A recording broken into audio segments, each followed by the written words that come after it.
Vice President Parks, Board Member Kenyon, Board Member Wexler, Board Member Ciancione, and myself, Michael Todd. Next item, this actually, for correction of the record, this is actually the public hearing section of the meeting.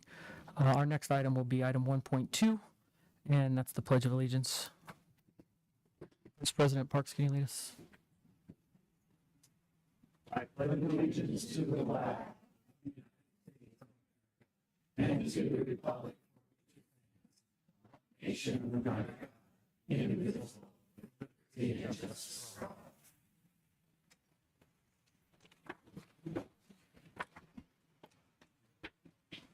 Next item on the agenda is 1.3, information discussion of fiscal year 2023-2024 annual expenditure budget revision. Dr. Court-Monroe. President Todd, Vice President Parks, members of the board, thank you for being here tonight for this public hearing. I'm going to actually turn the time over to Becky, Mrs. Williams, and Mrs. Mosier to present the annual expenditure budget revision that it needs to be done by May the 15th. So, Becky. Thank you. Can you hear me? Is the mic on? Oh, okay. Good evening, everyone. Tonight, we want to speak about the annual expenditure budget. It's the May revision. As you remember, you did the proposed budget back in June. You did the adopted budget in July, and now this is our final budget for the year, and this is the May revised budget. Just some background information for those of you in the audience and the board that are new to school budgets. Districts have multiple funds, and the multiple funds are controlled different ways. We have a budget controlled fund, which is your maintenance and operation fund, which is Fund 001. We have our capital fund, which is Fund 610. And then a lot of you know about the classroom site fund, which is Fund 010. District also has multiple grants, and the grant funds are the 100, 200, 300, and 400 funds.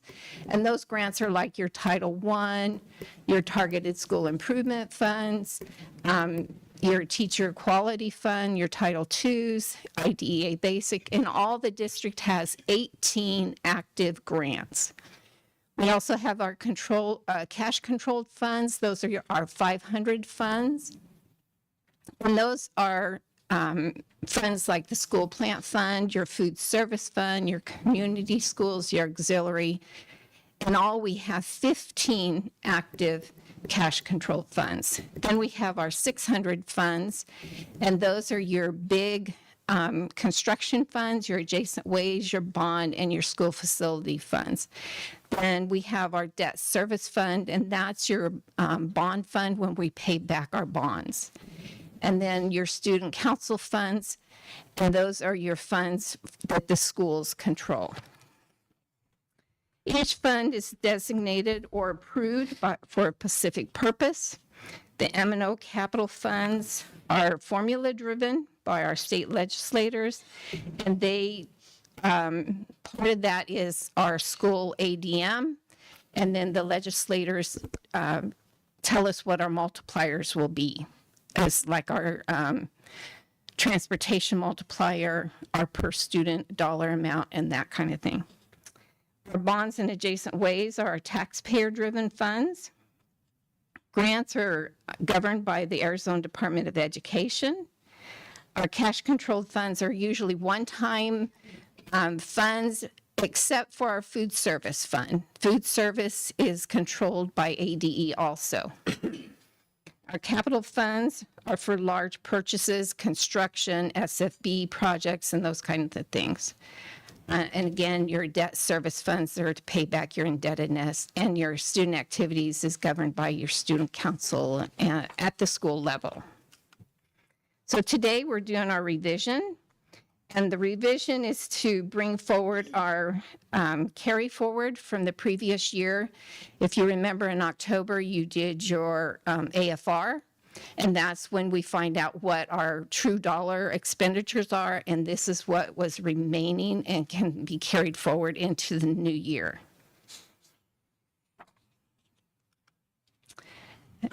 So part of our ADM is our growth, and this is a 3-year look at our growth. The slide is a little bit off. I apologize for that. But the ADM for the current year, as it stands, is 4,204 ADM.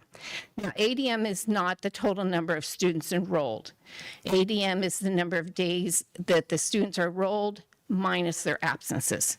And also keep in mind that your kindergartners are only half-time. And then your preschool are half-time if they have an IEP in place. So that helps. So this next slide is for the differences for this year from the adopted to the revision, and those are the dollar changes. As you can see, the M&O went up because we had more carry forward than we anticipated last June when we did this proposed budget. And capital went down a little bit because we must have spent more than what we had anticipated. This last slide really got messed up. shows some of the differences between the budget revision and the change. Go ahead. So in June 24th, we will again start the next budget process. We will do our proposed in the June 24th meeting, and then we will do the adopted July 10th meeting. Any questions? If there's any questions? Mr. President, I do have a couple. Rixler, go ahead. Just so I kind of understand what's going on. I know that schools are restricted on their expenditures by statute, right? There's a limit. So this budget revision extended that limit? It cleaned it up. So there are different multipliers, and depending on our growth, depending on what we projected versus what is actual, those are the changes that I made. Okay, so it really didn't say anything at the state level necessarily, just our... Just within our paperwork. Okay. As far as carryover, that's money that we anticipated to use and we didn't. We moved forward from one year to the next. Well, yes. What we project in June that we will have left versus what actually happened, because districts have to close their year June 30th, correct?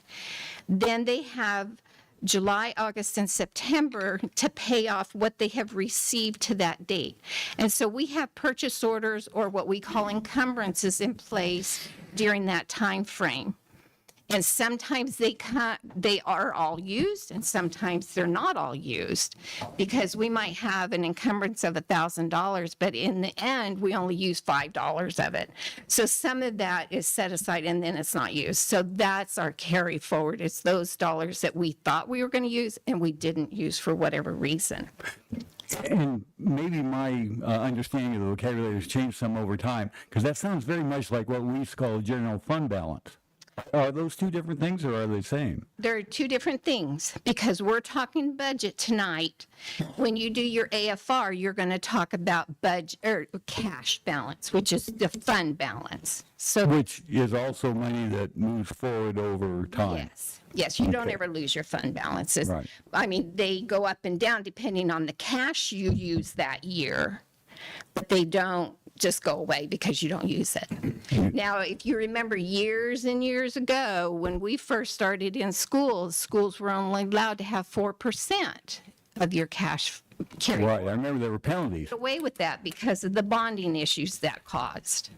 I do remember there were penalties the districts had for having too much fund balance, so which seemed... But that's not Not right. anymore. That's not. Now, as far as the carryover, are there restrictions on how we can use that money? As long as it falls within the guidelines of the fund, it's Okay, so it has to stay in that fund. yes. You're welcome. Is there any additional questions? Yeah, Mr. President Todd, I would just have a comment. This is more of a comment. This is something that kind of sparked my interest a couple months ago when Miss Donnie Bond was saying something in a general meeting. She said something about the public being able to assist and donate Yes. funds, Yes. donate items. Yes. Like if they see a need on a school. Yes. Where would that fall in this budget? I mean, I know they can designate, hey, I want this $1,000 to go to this playground, or something like that. Where would that fall in this budget? Okay. There are two different places it could fall. It has to fall within gifts and donations, which is in your 500 funds. But also there's a capital gifts and donations. So if they want to give us a large amount of money, like $100,000 maybe, then we would put that in what we call a capital gifts and donations. It just depends on the size of the donation. Okay. You're welcome. If there's any additional questions? Hearing none, just to confirm, do we have any public comments? Yes, Mr. President, we have public comment by Elwood Kutzner. Mr. Counselor?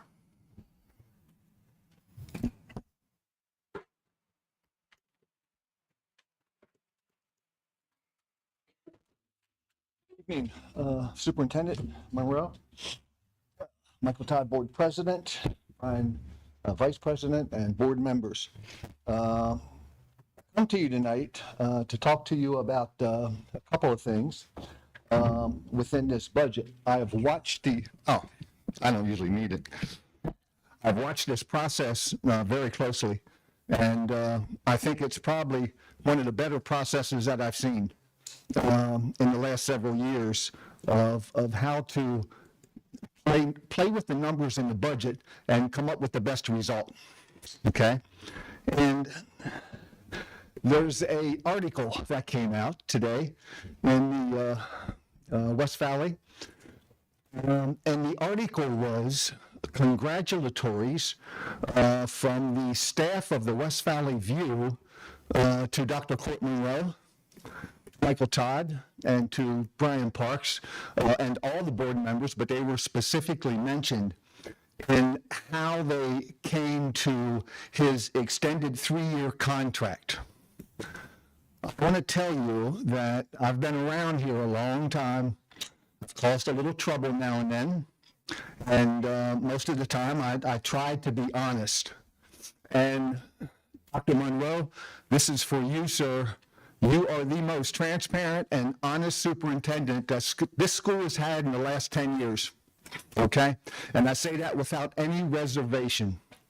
I have been in contact continuously for the last year with Legislative District 23, Legislative District 25, and the Estrella Conservative Republican Club. And I want to tell you, there are a ton of happy parents out there that are excited and happy about the transparency and honesty of this board. You guys are rocking it. You have got things going in the right direction. And I want to extend a personal congratulation from both the LDs and the club and myself, and just say, good job, keep it going. Are there any more public comments? No, Mr. Todd, or President Todd. Hearing none, then that will, any other questions? Final call for questions from the board. Hearing none, we'll take a motion to adjourn the public hearing. Motion to adjourn? Second. A motion and a second to adjourn the meeting. When I call your name, please specify your vote. Vice President Parks. Board Member Kenyon. Aye. Board Member Bixler. Aye. Board Member Sorrentioni. Aye. I'm also an aye. We'll show the meeting adjourned, the public hearing adjourned.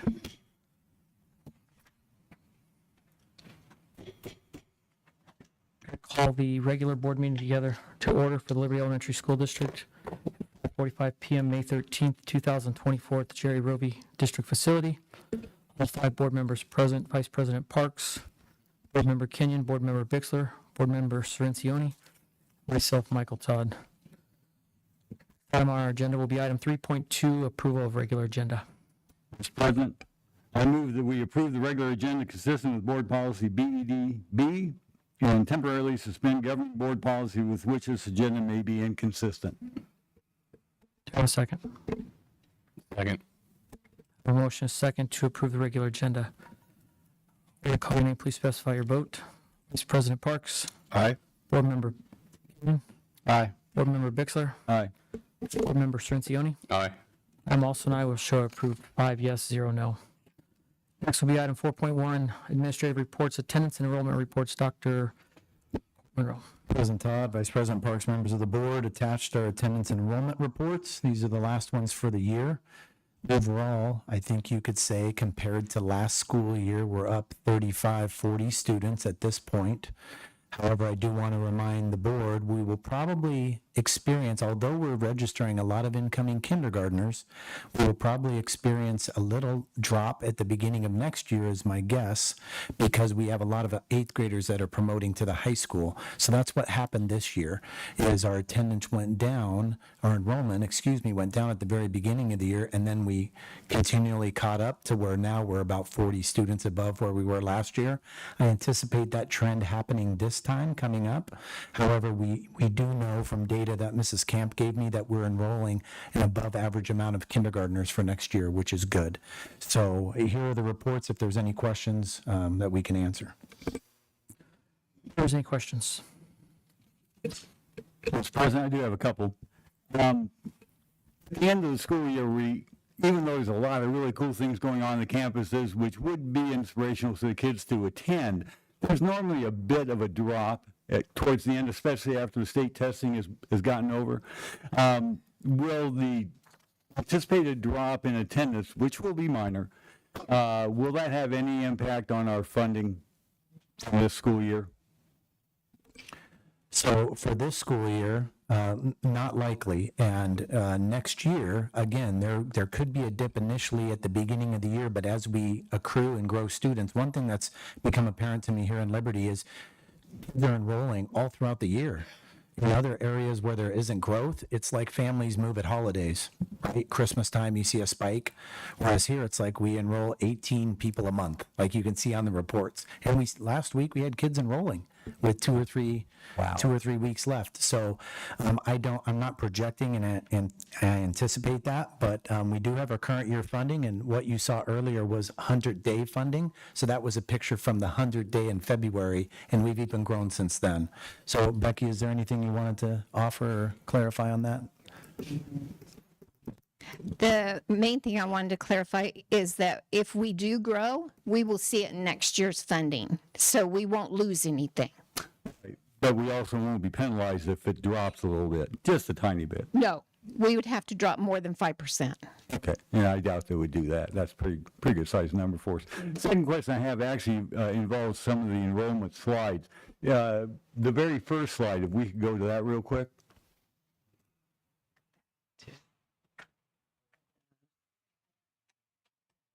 Slide.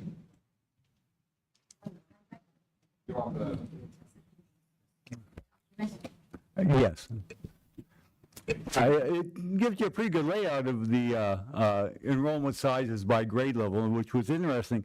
And I noticed that Liberty has a significant lower number of 7th graders than the rest of the schools. Do we know why?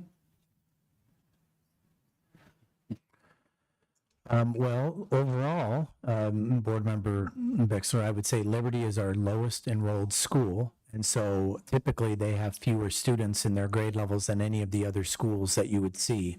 I don't know, Mrs. Camp, if you have a theory on why Liberty, but with our boundaries as they're constructed right now, Liberty is the smallest school, about 300 students or so, including preschool. It just seems odd that why 7th grade and why only at Liberty? So, interesting. All right, thank you. There's any additional questions?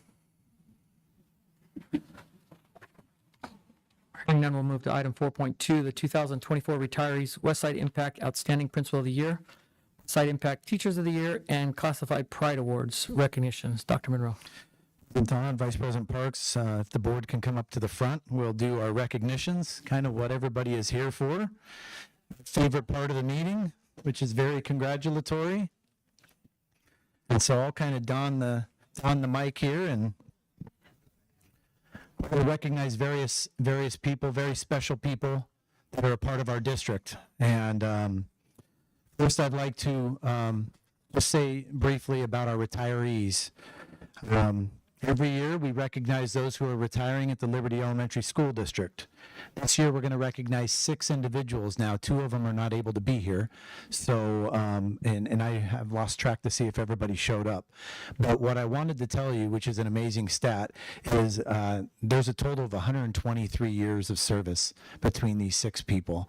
And so we're going to have them come up, take a picture with them, and we want a big round of applause that these people have given their blood, sweat, tears, their hearts, their love to the students and staff here at Liberty. So when I call your name, if you can come up and shake President Todd's hand and go this way. And like I said, there's a few who haven't been able to be here. So first is Deborah Belmonte from Rainbow Valley.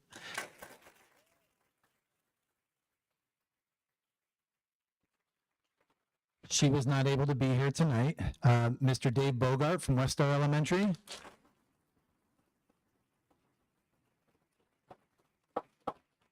If I'm not mistaken, Mr. Bogart is in Catalina, I believe, chaperoning students.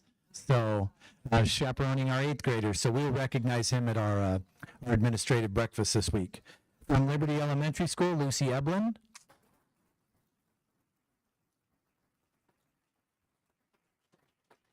From Rainbow Valley Elementary School, Denise Murphy. I know Denise is here.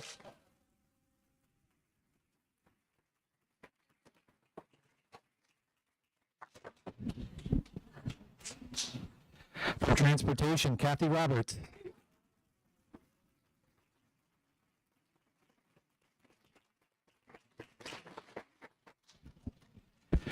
And from West Star Elementary, Dina Schaefer.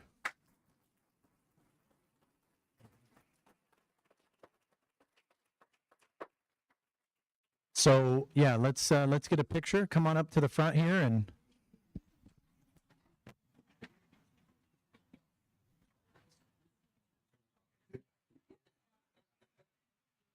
Three, two, one, smile.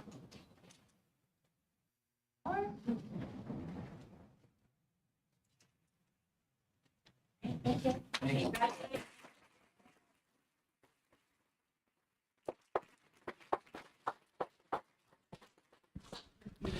Next, I'd like to call up Sarah Schaefer. Mrs. Schaefer, if you want to come up to the front.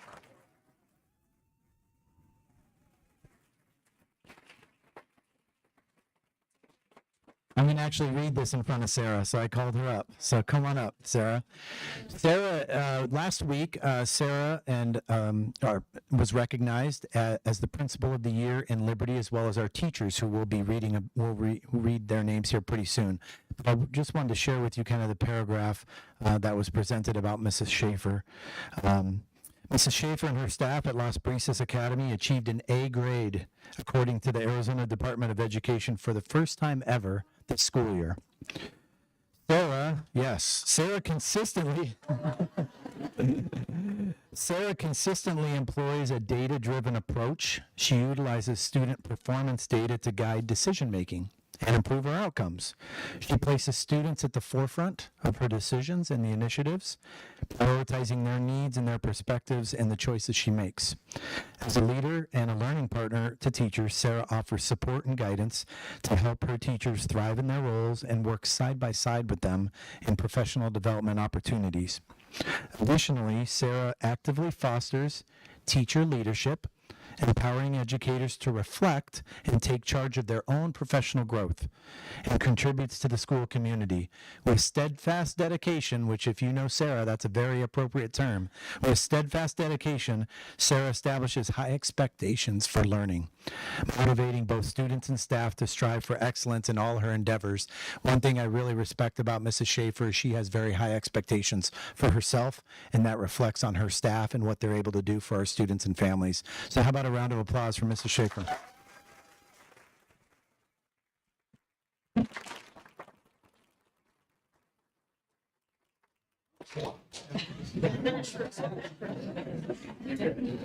She got a plaque at the breakfast we had last week. So Sarah, you're gonna have to stand in the middle. Very good.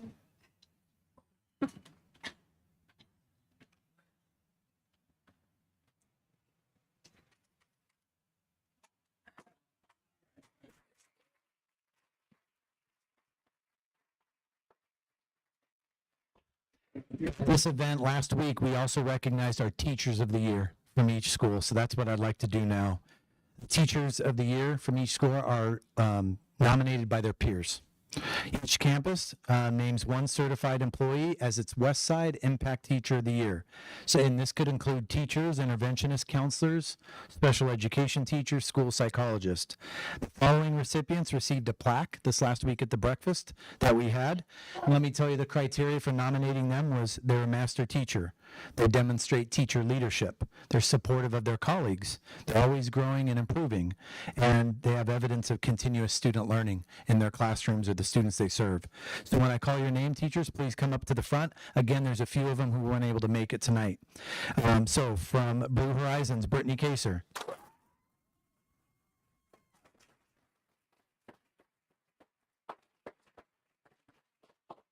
From Estrella Mountain, Christine Davidson.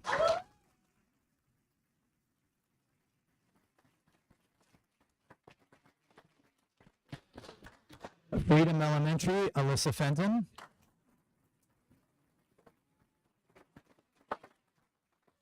From Las Brisas Academy, Paulina Botello.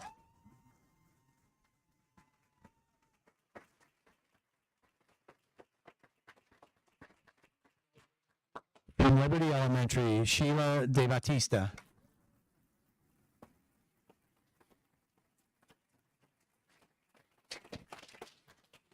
Rainbow Valley Elementary, Vicki Johnson.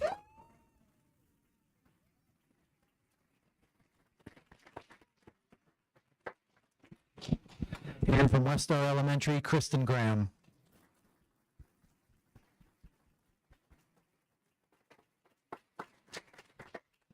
All right, so just like we did last time at the breakfast, let's do another picture. This is old hat for them. They've been recognized already. Good time. That's my area.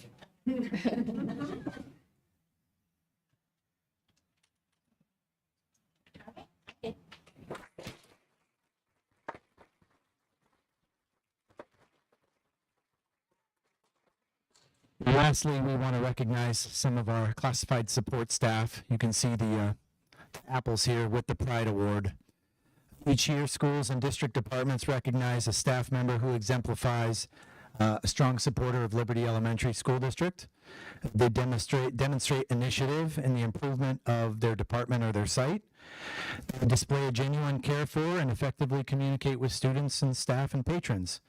They have a high degree of willingness to assist others. They contribute to positive staff morale. They maintain a high standard of professionalism in their job-related tasks, and they exemplify the pride of our district, which makes us so unique and special.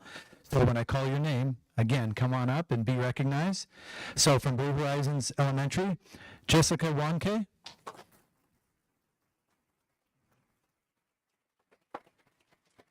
From Estrella Mountain Elementary, Hannah Rodriguez.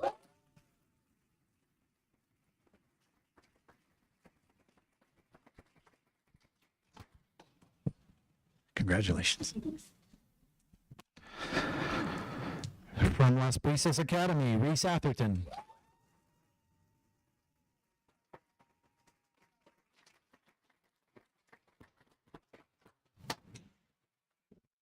From Freedom Elementary School, Paul Blood, and I don't think Paul's able to be here tonight, but we can give him a round of applause.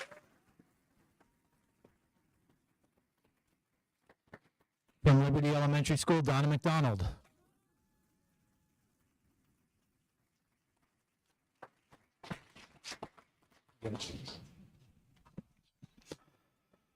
Rainbow Valley, J.C. Daly.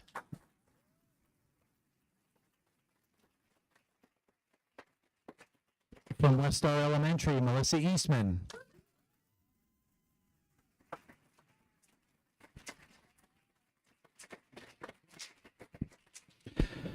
From our maintenance department, Stephen Ordas.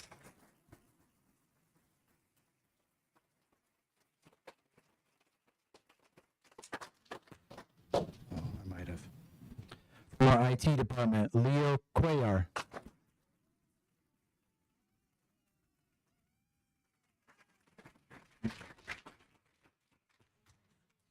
Congrats. From our transportation department, Kren Solas.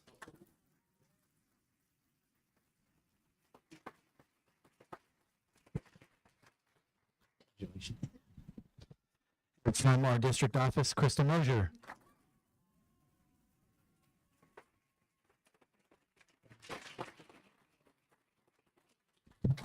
Congratulations. Trying to see if I missed somebody, but I think we're okay. Okay, so come on up and let's get a picture. Congratulations to our winners. Hold your apple up here in the picture, so come on and make the front row here.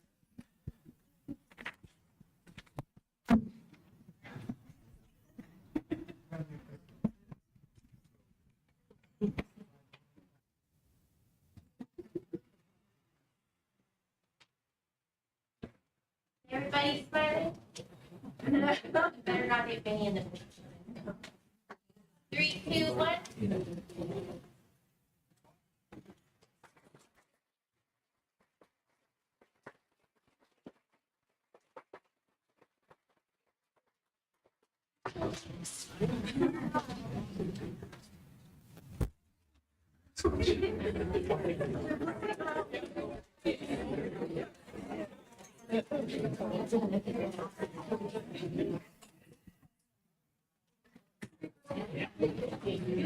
Members,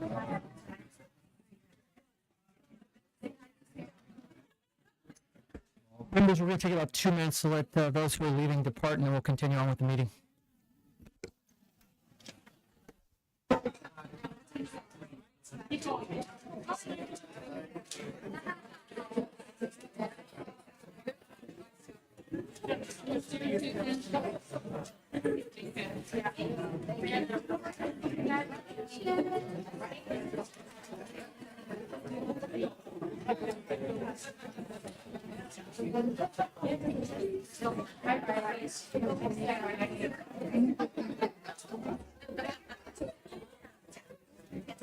First, now you can have a seat.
The time is now 6:04. We'll continue with the meeting. We're on to item 5.1, Governing Board Update.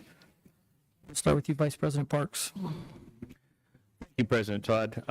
I'll start off by saying I was extremely honored to being invited to be a judge at the mock Senate hearing with Mrs. Johnson's class at Rainbow Elementary School.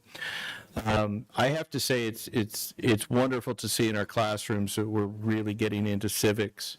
I think it's so important for the kids to understand their due process rights. The kids did an absolutely fantastic job of really understanding the 5th and 14th Amendment. And, you know, the actual case that they were referring to had to do with the due process rights that dealt with a minor. It actually went to the Supreme Court, and it was right here in Arizona that this happened, and it really established rights for minors. And I think it was just a great opportunity for the kids. It was very well put together, and I'll tell you what. It's exciting for a board member to get into a classroom and actually see how things are working. It was a great honor. Thank you, Ms. Johnson. To throw some dirt for our groundbreaking for our transportation facility, that was a lot of fun, a lot of good people there, and it's fun to see the district growing and to see how our taxpayer funds are being used. I think from a board perspective, what we're doing, I think we're doing a good job making sure we're using our funds very efficiently and making sure that it's done correctly. You know, part of that is, as you know, we were able to get our 13 electric buses, and it was perfect timing because we're going to be able to implement the electrical systems that are needed for those buses. So a little bit ahead of times on that, and I think we're kind of quote unquote breaking new ground. But I think you know, looking at what we're doing and how we're doing it, I love to see the growth of this district and being a part of it. I got to attend the Westar Meg class projects. Those are very interesting because you know, from my perspective, a lot of stuff that goes on in classrooms, a lot of micromanagement with students. I got to see firsthand the fact that these students were kind of given kind of free, you know, kind of a free lane to go out and study their, you know, whatever they wanted to on their own and create a science or whatever it was, explaining how things worked. I mean, I sat with a kid, and he was showing me exactly, you know, how airplanes fly. He knew it top to bottom. And, you know, he knew his stuff. And every child in that class, or every student in that class, was very good at showing how, you know, whatever project they had, I mean, the background, the history, how it works. I mean, it was really nice to watch. What a great program we have over there, and I think we got to make sure that we continue to support that MAG program. And then finally, it was really enjoyable for me to be able to sit there and go to the Westside Impact Teachers Awards at GCU. I'll just tell you, I mean, I was so proud to sit there and be part of looking at, the teachers that we had being represented there, and of course our principal, Ms. Schaefer. It brings a lot of pride to this district, and we work so hard to create a good culture and to bring the best teachers, and all of our teachers are wonderful, but to be able to sit there and participate, that was just a wonderful morning. So, thank you. Board Member Kenyon. Yeah, thank you, Mr. President. So I was also at the groundbreaking for the transportation facility. What a great event! There was a lot of people there, a lot of turnout. We had it was Liberty's choir came over and did the national anthem or the allegiance. Star Spangled Banner. Yeah. Thank you. I was running a little bit late. But it was a wonderful event. Just seeing the community come out and supporting the district, and I've been coming to these meetings here in this facility for a number of years now, and that was the first time I got to meet Mr. Rovey. And this building has his name, and it was really nice to talk to him, meet him, and just seeing the community support that we have. As Vice President Parks said, foreseeing what's going on in the district, the growth that we're experiencing. You look at that land over there, and it's a large chunk of land that's going to be for a transportation facility. However, we are a district that is booming. There's a lot going on. There's a lot coming, and so being able to foresee what's going on is a wonderful thing. So, very proud of that. Proud of this board for investing in that, making sure that this is coming to pass. So. Then I got to go last Friday over at Las Brisas, the Nemo play. That was a fun experience. Those kids knew their stuff. They did so well. I just don't have words to say how fun it was. That every child involved they knew exactly what their line was. They had I was blown away by how many scenes they had. They had scene after scene after scene after scene after scene, and they shut the lights off and they change the scene, and it's pitch black, and you see all these little shadows running back and forth, and it comes back on. It was just wonderful. I brought my family there. My 4-year-old thought it was awesome too. So, very exciting to see what's going on over there at Las Brisas, and thank you, Ms. Schaefer, and your team over there. A lot going on. Start off with the mock Senate hearing, and what was really exciting to me on that was not only the depth of understanding that the kids brought into it, and it was fun because they did say afterwards, well, I need to prepare more, which is true, they did, but that was the first time we did it. It went great. I was also one of the judges, and there were several different rooms that were going on. We were dealing with a bunch of different set of cases, so our outcomes were a little bit different. Our discussion was quite a bit different. But what was impressive to me the most was how everybody got into the role-playing experience. We were supposed to be representing senators who were at a hearing and asking experts to give us their opinion on different specific aspects of the Constitution of the United States. And it was an incredible experience. And everybody played. It was great.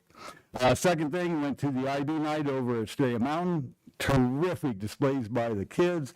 A lot of service to the community attempted by the kids that were doing their displays, both animal and human, as far as service. But what really caught me the most was a presentation put on by a group of 8th grade kids that was called Illustrating the Mind. And what they had done was they put together a graphic novel that they illustrated that addressed different aspects of emotional things that would happen in your life and how to react and how other people would react to that. They put themselves in their shoes and gave people an opportunity to learn how maybe to operate that, how to navigate through those kinds of things. Of all the displays I saw that night, this is the only one I know will have a life beyond that moment. They're going to do more, and this this graphic novel that they put together will be picked up and read by students at that school over the next years. So I applaud those students that had something that really will last beyond this moment. It has a life. Then over to the transportation building, I agree, it was a great lot of fun. Great ceremony, good speeches. Everybody did a good job. But for me, what was really, really exciting was we got an offer to go and tour the United Methodist Church, which is right next door. And they've been very, very good supporters of our district. And I had never been in that church, built in 1908. And it was an incredible tour. I recommend anybody that wants to go make arrangements and tour that building. It was really, really quite a thing to see and to hear the story about it itself. 1908, pretty amazing. On from that to softball playoff, I had no idea how long a softball inning would last. It lasts a very long time. Nonetheless, it was good to see it, and the fan support was incredible. That same night was the West Star STEAM night, and again, lots of stuff going on there, all kinds of different scientific experiments going on. My very favorite was the egg drop, because we had a semi-professional egg dropper. She had done it multiple times. The idea was, could the kids put together a container that would sustain a significant drop onto concrete and survive as far as the egg. And there were designs that did survive that. So that was real exciting. And there were all kinds of contests that were going on, boat floating and so on. I learned a lot about escaping on a raft by these boats. And what was fun was they didn't know if they would float until they actually put them in the water that night. So that was pretty interesting. From there, went to the MAG class as far as their project presentations, learned all kinds of stuff there, electromagnetism, nutrition, and a water computer. That was pretty cool. So there's all kinds of stuff going on there, was worth seeing. The West Star Impact Teacher Administrator of the Year Awards, which is always a thrill to go to, mostly because it's the peers that do the selection. From there, the West Side Impact Math Challenge. Oh my gosh, if you haven't seen that, that is the most amazing event. It was hosted over at Westnex, and they did a terrific job of making things available, although the 7th, 8th grade were in a pretty small room.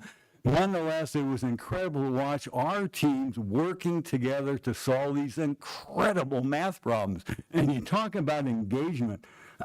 One of our teams, I was able to watch them, and a child was working with other kids, but they had the top of their feet on the back of the chair. They had their knees in the seat of the chair, and they were stretched all the way across the table working with other members of their team. If that isn't engagement, I don't know what is. That was incredible. We also walked away with 2 second places, which was a pretty good trick out of the 3 teams as well. From there over to the Las Brisas Academy and Finding Nemo Jr. And I could not agree with you more. That was by far the best thing I'd ever seen them do. That was so professional in its production. That was amazing. I do want to call out a couple people on that. Tatum Clear, who played Dory, captured my heart. Cole Penault, who was the title character Nemo. Oh my gosh. You're going to see this kid on Broadway. It's amazing how good he is. And then finally, I really got to give a shout out to Maverick Benson, who played Marlin, who was the father of Nemo, who actually was the binding glue that carried the whole thing through. It was an incredible experience. Well done, Las Brisas. That was by far the best thing I've ever seen there. And you guys have really thrilled me before. So this was really, really good. Over to the first grade market day. That was today. I didn't quite get there in time. I had a misunderstanding as to what the timing was, but I did learn what it was, and the format of it is so cool. First graders produce things and then they sell them. I mean, what a great idea. Now, it's not using U.S. currency, it's using currency from Australia Mountain. but nonetheless, just the idea that the kids are producing things that they then sell. I did put in a request for a couple of homemade tortillas, so hopefully tomorrow I'll go pick those up and be able to enjoy them. And then finally, I did get a chance to go watch the baseball playoffs, watch one of the games there. Great to watch it. Oh, so much talent on that field. Again, huge fan support. Stadium Mountain was a little too tough for the opponent that night, so they did walk away from it, but it was a great experience. End of the year, I love what's going on our campus. There's not enough time in the day. Thank you. Member Surincione. So a little more time available since I'm just starting to get out there and see some of the schools. It all started on the 1st. I went to the Australia Mountain 8th grade projects. It was a wide variety of topics that they chose to do. And one thing that really stood out to me was the responsibility, accountability, I guess, these 8th graders took, because on the project, I'm pretty sure, they had to set a goal, and it said, did they meet the goal? And even if they didn't meet the goal, I was actually kind of proud to see them say, no, I didn't meet my goal, and this is what I do different. So I thought it's a big deal to me when people take, we want to succeed, but sometimes we don't, and take accountability or responsibility. So that was nice to see. So on the 1st, I was able to do school visits with Liberty, Blue Horizons, and Las Brisas. Dr. Monroe, I appreciate that. I'd like to get out to the other ones if we can. I know it's getting close to the end of the year. It's important to get out there. It was interesting. Each school had its own atmosphere and its own vibe, and you really don't see that when you only go to the one school that maybe your kids attend or your grandkids or niece and nephew. You don't realize that each school is like its own breathing entity and like the vibe it puts off. So I was really glad I was able to get out there and see those schools, and thanks for the principals to hosting me. Then also on the 2nd, I was able to make it out to the groundbreaking. I know Mr. Young put a lot of work into that project, so it's getting closer and closer to being finished for you, at least started, I guess, depending on how you want to look at it. So that's pretty amazing. And one thing that stood out to me also was the community support. The amount of outside agencies, I guess you want to call them that showed up for that was it's quite impressive. So it's nice to see that we're getting support from the outside community also. Followed up, I went to the MAG class projects at STAR also, and Ms. Crowley does an amazing job there. I know being able to take that on, and she has multiple grades, correct? Is it like 3rd through 7th? Is that correct? 8th. 3rd through 8th on her own is just amazing that she's able to do that, and to kind of repeat some sentiments, like it's just amazing that to see these kids decide what they want to do and then just get the free reign and still be able to complete these projects. And like you say, in aerospace, there was somebody like kind of on volleyball, like playing guitar. It was the water computer time about was not digital, and it was like an analog computer thing, which was really amazing depending on how, with the water and syringes. So it was just really amazing to see these kids be able to have an idea and run with it and see where it comes out at. That I was also able to go to the Westside Impact Awards, where our wonderful teachers and principal were recognized. I know we have a ton of great teachers out there, and only a handful were able to get recognized, so it was pretty awesome to see that. I'm sure it's really important to be recognized for the hard work they all did. Followed up, I was also on Saturday. I couldn't make it on Friday, but Saturday I made it out to Las Brisas to also see that junior play, and it really was truly amazing. You can see you tell the students worked really hard on that. The dedication it put into it, there was, how to put it, it was something. I wasn't really sure what to expect until I got there, and then just the dedication that they put into it. And at that age, being brave enough to just go out there and act and do that in front of a bunch of other students, peers, adults, it takes something special, and those students really showed that they had the confidence to do that. And that's all I got, Mr. President. Thank you. It was a busy time for me as well. I'll recap a few things already. I'm going to sound like a stuck record here, but I do want to take a minute just to thank everybody. The mock hearings at Rainbow Valley, again, super impressive. We enjoyed those. It's always fun to get thank you cards as well. And Ms. Johnson, your class overdid it. We got a personal thank you card from every teacher, or I'm sorry, from every student, handwritten. It was really amazing to see their personal words, and it wasn't so scripted. It's really cool to sit there and open up envelopes and read cards. So thank you for that. It was super appreciated and was just an overall fun event. I was happy with just taking part in the event. The cards were the icing on the cake. The groundbreaking at the transportation facility, I can't stress enough how excited we are for that. It is several phases that's coming, and it's going to be dependent. Phase 2, phase 3, maybe phase 4. Who knows how far we're going to get? We'll be bond funded, but phase 1 is funded under a current bond. Mr. Young and Stephen, you guys took a field that is really a dirt field and turned it into something presentable and made it look like a part of construction. So thank you for your hard work. It was great. We had Mayor Osborne, and we had Representative, his name just, Carbone, sorry, thank you. Just slipped my mind for a second. Representative Carbone was present. It's always great to see our elected officials come out and show their support of the schools. And something we used to not see very often in this district, but we're seeing it now at almost every event we have that's major. We've got them out, so we appreciate that. The West Star Mag Project Night was fantastic. It always is, and my fellow board members have summed that up quite well. Stray Mountains IB Night, again, spectacular.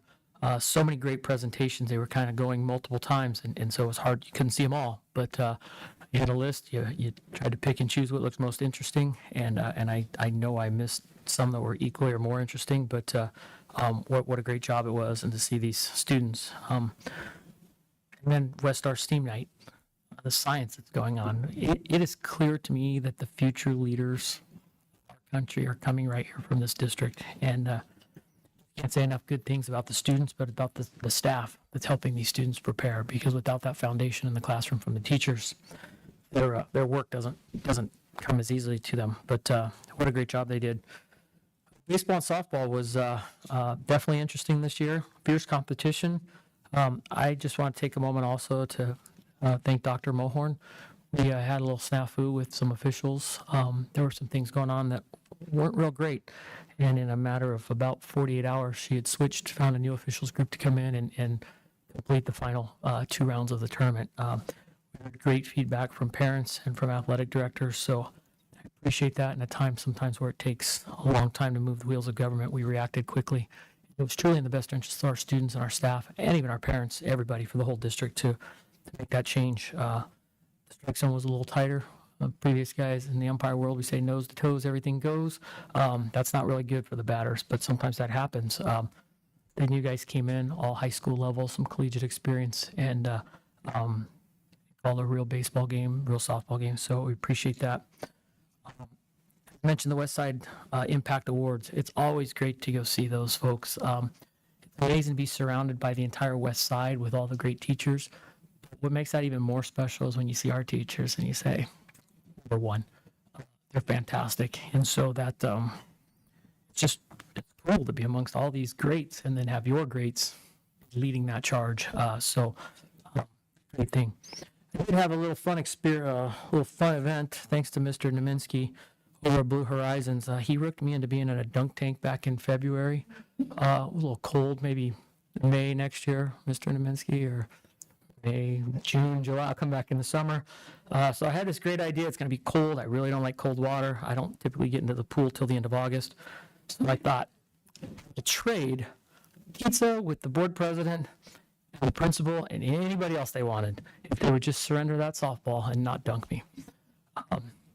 40 out of about 300 took me up on that offer. But I don't know if that's good or bad. But we enjoyed pizza, and they got their orders in. They wanted Peter Piper, very specific on what they wanted on the pizza. We had that great conversation. I got peppered with questions about being board president.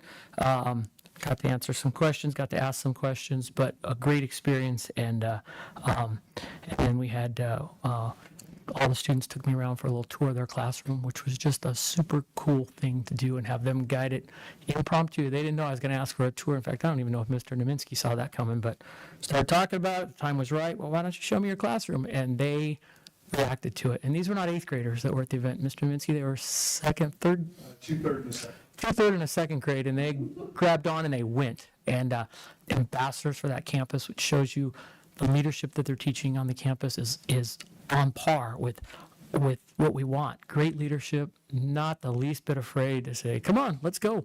And off we went. And they could have probably kept me occupied for the rest of the day. Fortunately, they had some education they had to do, so I was able to get moving, because they would have kept me probably 2 more days, which would have been fine, but I did have a couple other things to get to that time. So last but not least, May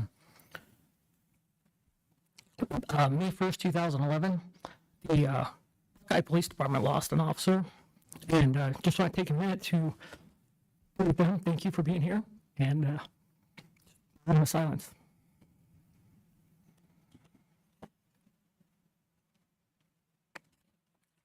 Thank you. It's those officers that keep us safe every day. So move on to 6.1, approval of consent agenda. Mr. President, I make a motion that we approve the consent agenda. Have a motion and a second to approve the consent agenda. When I call your name, please specify your vote. Vice President Parks. Board Member Kenyon. Aye. Board Member Wixler. Aye. Board Member Cirincione. Aye. Also, and I will show that approved 5 yes, 0 no.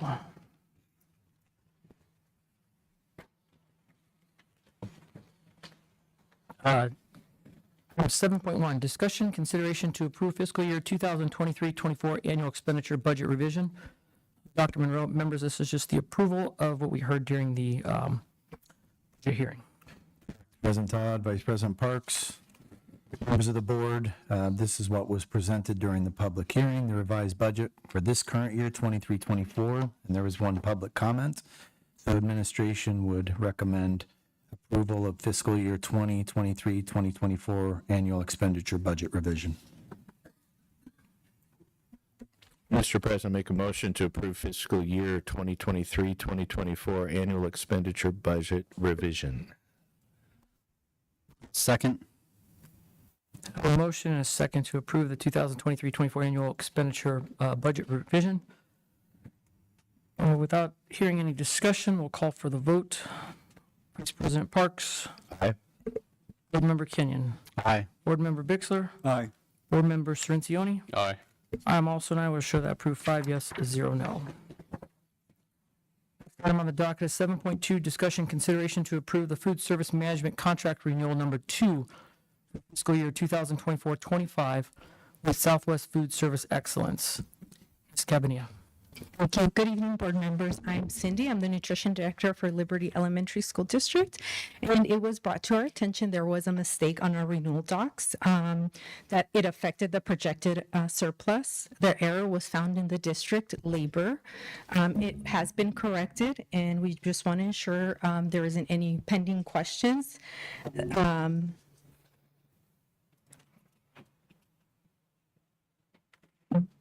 I'm sorry.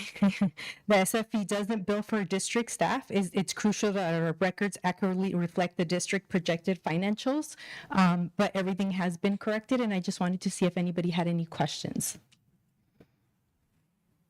If there's any questions.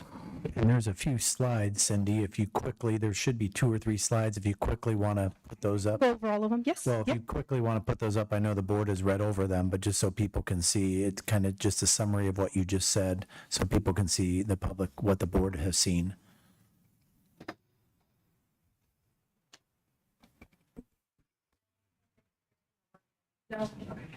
That's okay.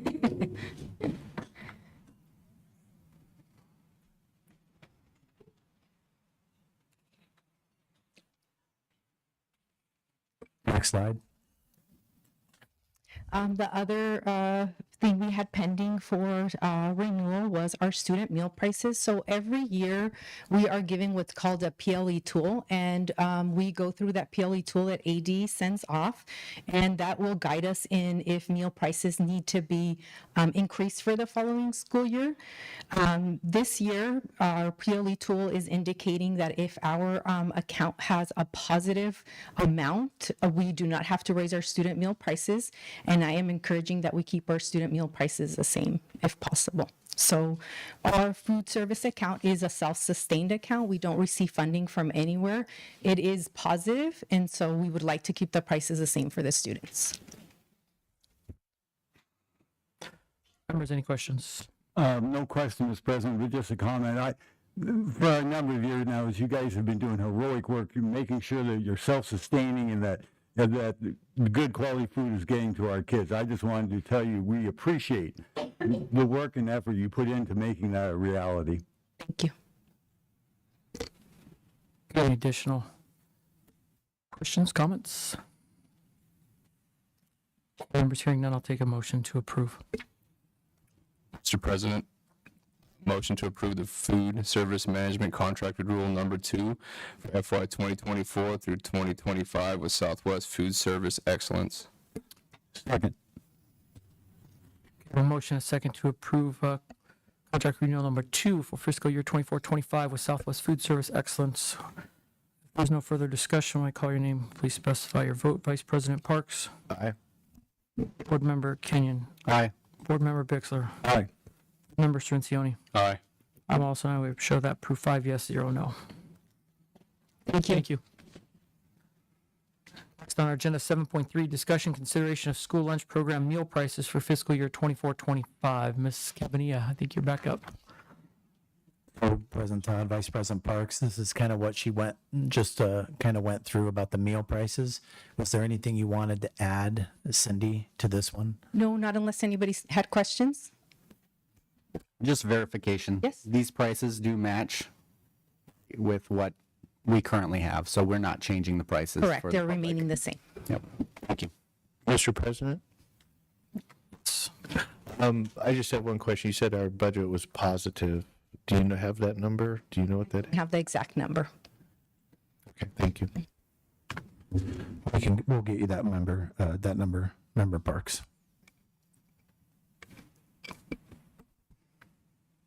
Any further questions, comments, discussion? Hearing none, I'll take a motion. Mr. President, I move that we approve the school lunch program meal prices for fiscal year 2024-2025. Second. Second. A motion and a second to approve meal prices for fiscal year 24-25. Your name, please specify your vote. Vice President Parks. Aye. Board Member Kenyon. Aye. Board Member Bixler. Aye. Board Member Ciancioni. Aye. I'm also, and I would show that proof 5 yes, 0 no. Next will be item 7.4, discussion consideration to approve Dane Bolden for Executive Director of Business Services for fiscal year 24-25. Dr. Mahorn. President Todd, Vice President Parks, and Governing Board, I am excited to be here tonight and tell you that administration is recommending Mr. Dane Bolden for the position of Executive Director of Business Services. Mr. Bolden's contract will begin on July 1st. His resume is attached for your review, and his salary is also stated right there. Again, his resume is right there for you. We are excited to have him join the team, should you approve him this evening. Any questions? Mr. Bolden, I'll put you on the hot seat. Is there anything you want to say ahead of time? We're going to let you vote. We're going to let you vote first. first? Then he gets to come up here. After your vote, then he gets to come up Say it here. either way. I think it's all good. All right, members. Thinking. If there's no questions, no discussion, we'll take a motion. I just have a comment real quick, Mr. President. Apologize. Reading his resume, I'm just thrilled to see that we found somebody who's been in the Valley for a while and has a lot of experience in this, and I think this is a very good recommendation, and thank you for doing your due diligence and finding him, and I'm glad that he's interested in our district, so. I just wanted to comment too, it's nice to have somebody from the west side. You did spend a little time in Gilbert, which worried me a little bit, but west side is good. I would agree. It's been great. I had the opportunity to meet with you and discuss a little conversation with you. For those of you that don't know, he's a football player. So come Sunday, we'll pass out his number on Super Bowl Sunday. He can answer all the bad referee calls and go from there. But excited to see your resume. I think you'll be a great fit here. You'll certainly have my support in this vote. But we really look forward to having you on board. Members will take a motion in a second. Mr. President, I make a motion to approve Dane Bolden for the Executive Director of Business Services position for fiscal year 24-25. Second. I have a motion and a second. We can discuss this and make him a little more nervous, or we can go straight to a vote. I'd recommend a vote. That being said, Vice President Parks, your vote. Aye. Board Member Kenyon. Aye. Board Member Bixler. Aye. Member Ciancioni. Aye. And also, and I will show that approved 5 yes, 0 no. Welcome. Now you get to come up, Dane. Now you can give your other speech if you'd like. We probably had 2 of them queued up. Now you get to come up, Dane. Dr. Mahorn, President Todd, members of the board, just want to say thank you so much for approving me. I definitely appreciate it. This opportunity is excellent. Right now I'm over at Glendale Union. I got 55-minute drive, and so now I'll have a 7-minute drive because I live in Goodyear. So I get to spend more time with my wife and kids. I don't know if my wife will like me spending more time with her or not. She might want me to go back to Glendale, but definitely thank you so much for the opportunity, and I'll make the most of it. If you have ever any questions, just stop by my office. The door is open, but not till July 1st, so Becky's got my office until then. But thank you very much. Welcome.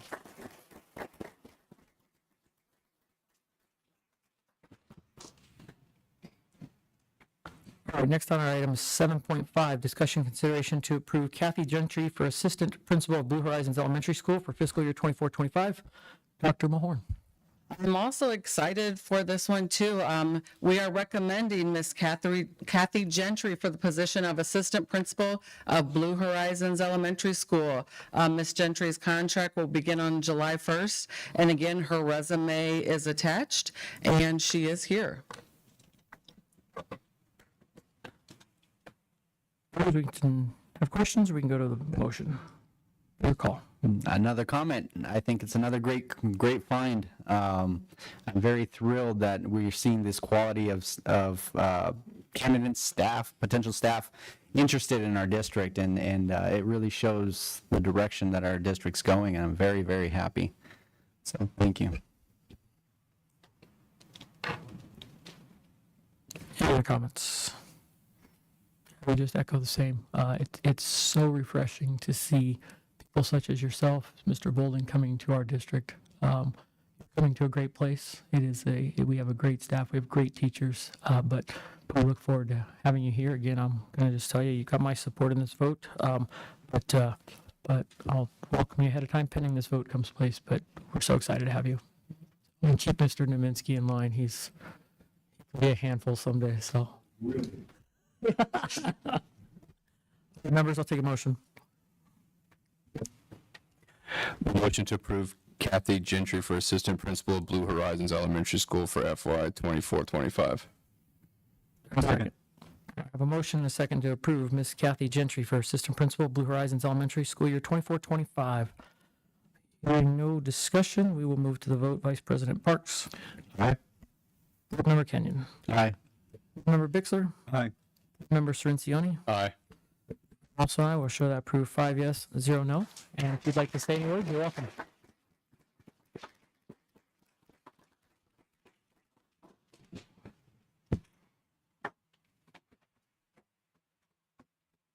Good evening, Governing Board and Dr. Mahorn. I'm sorry. Dr. Monroe, and members of the community. I am so thrilled to be joining the Blue team, and I'm really looking forward to serving the community. I'm just very excited to get started July 1 or before.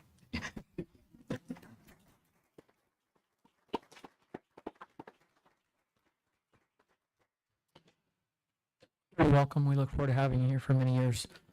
Next up is item 7.6, discussion consideration for the approval of a multi-age gifted special assignment stipend. Dr. Mahorn. We might as well stay up here for a while, it looks like. So we are recommending a special assignment stipend in the amount of $9,000 for MAG, multi-age gifted. The multi-age gifted program is a hard-to-fill position as evidenced by, and there's some things that we listed, we've posted on several different sites, including but not limited to Indeed, AAEB, Monster, Handshake, AAGT. We've also sent out email to all Liberty staff offering a $100 referral bonus.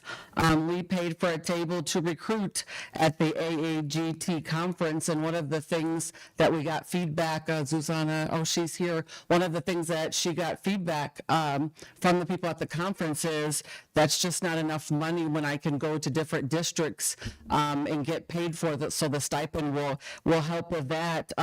We ran paid advertisements in the newspaper. We boosted advertisements on Facebook, LinkedIn, Instagram, X. So the stipend amount will be paid if a person is currently teaching and appropriately certified in a MAG classroom. This is currently 2 positions. This aligns with the special education stipends with similar considerations that involve hard to fill / find, multiple grade levels covered, specialized certification requirements, and a self-contained environment with students. So I'm open to questions that you might have. Susanna is also here. Tasha, any of us? Mr. President, I have a question. Go ahead. With this stipend, do you know roughly comparative around around this area, where does that put us then? Does that put us equal, above, a little below on what other districts are paying for this position? It would completely depend on the years of service the teacher had that we hired. If it was a beginning teacher, totally different if it was somebody who came in with 15 years experience. Okay. I understand that, but just in a median. I think talking with Susanna when she was trying to recruit when she was at the AAGT conference, it would definitely help recruit, especially experienced teachers. Having a $9,000 on top of what they're making, that would help us have a little bit ahead of our surrounding districts. Thank you. Any questions? Hearing none, I'll take a motion. Mr. President, I move that we approve the multi-age gifted special assignment stipend. Second? A motion and a second to approve the multi-age gifted special assignment stipend. If there's no discussion, we'll go for the vote. Vice President Parks. Board Member Kenyon. Aye. Board Member Bixler. Aye. Board Member Cirencioni. Aye. I'm also an aye. Will show that approved 5 yes, 0 no. Next on the agenda, 7.7, discussion consideration of preschool tuition fee increase. Kay Hamrick. Good evening, President Todd, Vice President Parks, Governing Board, and Dr. Monroe. I'm here tonight to propose an increase in the preschool tuition fee from $275 to $300 a month. This adjustment will facilitate the funding of a half-time psychologist, essential for supporting the growing needs of our preschool population at Liberty. Do you have any questions? Mr. President, I have a question. Go ahead. Yeah.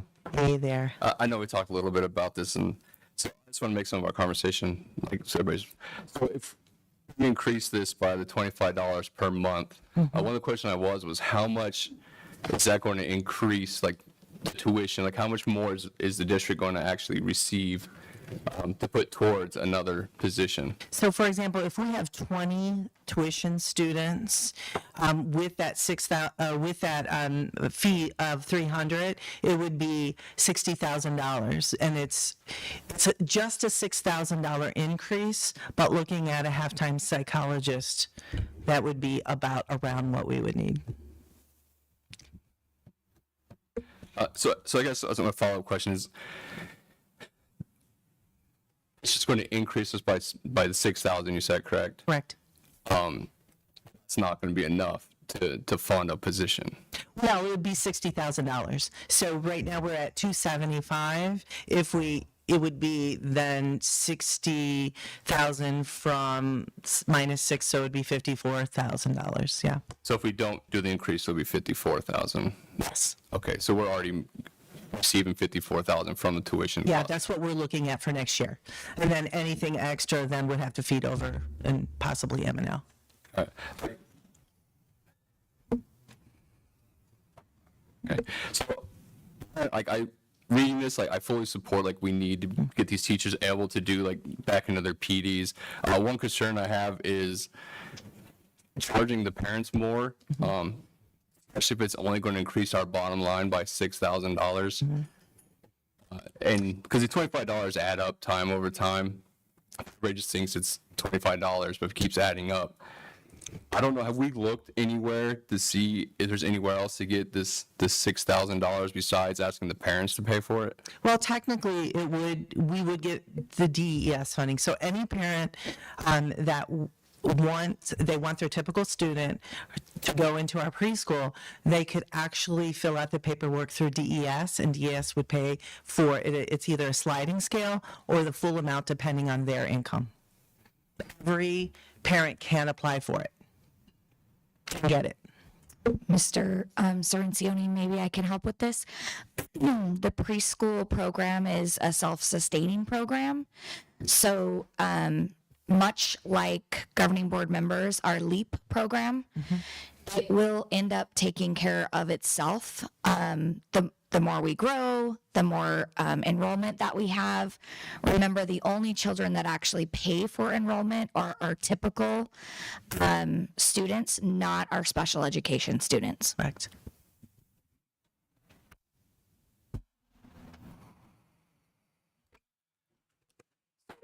Based on I don't want to put you on the spot because I know. Okay. So based on our current number, I don't know if you can say it because of privacy rights, but how many parents will be affected that don't get support from DES?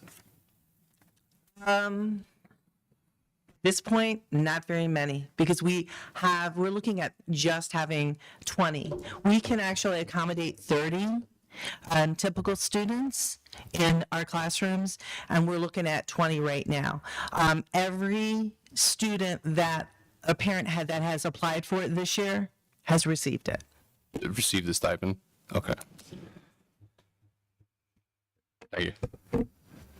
Mr. President, I have a comment, I guess, then a question. Go ahead, Mr. Kenyon. Maybe it is a question.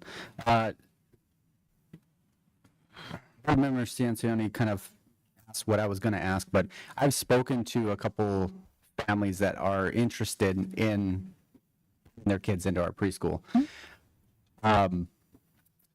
They've already done the paperwork. They're already ready to go. We're going to have to reapply for next year? No? No. Okay, not reapply to put them in the preschool, but for the DES funding. That's a good If we question. change this, when does this take effect is I guess my real question, because I don't really see a date in here. So it starts next immediate? year. Okay, Yeah, for next year. yes. Okay, so anybody that would have already submitted the papers or they're thinking about it, we're going to make sure that they know that that's available to them, the DES. Oh, absolutely. Okay. And when they go through the child find, because all children go through child find, if they don't qualify for special education, then we talk about the different, the inclusion classrooms and how they can get funding for it. So if someone makes a great deal of money, of course, they're not going to be able to get the DES scholarship. But our families that really, really are struggling, some of them will get the whole thing paid for. Okay, I appreciate that. And I also, I guess my comment was, I appreciate administration and probably you were involved in this, doing the due diligence and giving us comparisons for the districts around us. And it does look like we are quite a bit lower than the other districts when it comes to fees for preschool. So And if we would have found that we were higher, we wouldn't even have brought it to you, because we wanted to make sure that we were in reach for those parents. And if there are parents that really need that support, we'll make sure that they get the support. Because DES pays double. with this increase, according to what you have here, this would bring us equal to Glendale, but still lower than Pendergrass, Buckeye, Litchfield.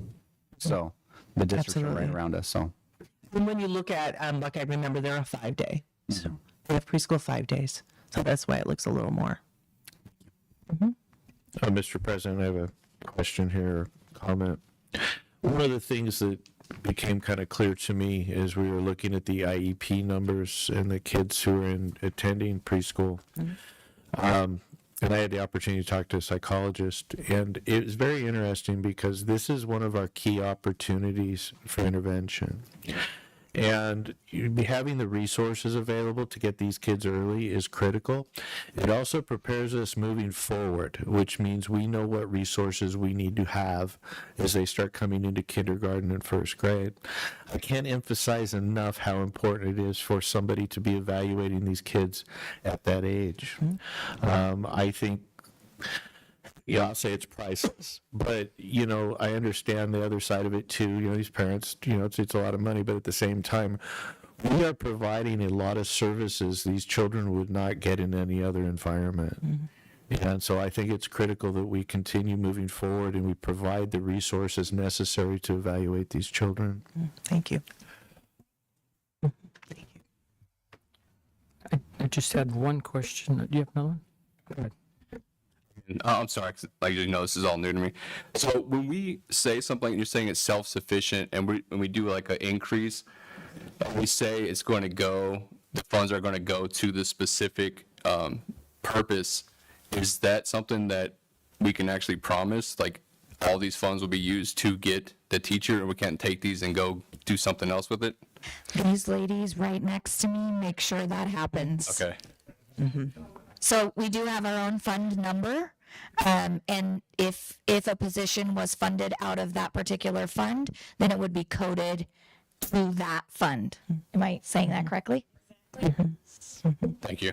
Yeah, members here in Siona, if you think about that PowerPoint when they showed all the different columns, a lot of times people think that education is just this mesh of putting all these funds together into some sort of big pot, but it's actually very, very complicated, that there's multiple pots with accountability and strings attached. So those funds are earmarked, if you will, out of that grant, and then we have our compliance wing that makes sure we're spending money the right way, and then we're audited. Unlike charter schools, we're audited multiple times a year for various things to make sure we're spending our taxpayer dollars correctly. And as the board knows from last meeting, our audits have been very positive. And so the emphasis the board feels on using money wisely, we feel as well. So yeah, it's a little bit of muddy waters how it all happens, but hopefully that helps. It does. Thank you. See, and at one point, when I came in 3 years ago, we did not have a preschool for typical peers. I have no idea where they were going. We didn't have a Head Start in our area to use. The only thing we did have was 2 preschools that are just special ed, and we do get funding for them. We do not get funding for general ed preschool, so it kind of rides along with our special ed. Preschool's kind of, what the special ed kids get in their classroom, the general ed kids get the same thing through our funds. Okay. And I just want to remind the board, because the board hears me harp on preschool all the time, families have choices.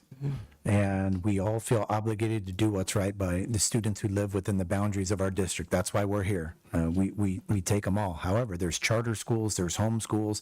Families have choices. And when we can impact the student's life, to Member Parks' point, at the preschool, and when those parents fall in love with the dedication and love of our teachers, then they're more apt to stay in our system and build our programs and bring revenue for a lot of things. So it's a good investment.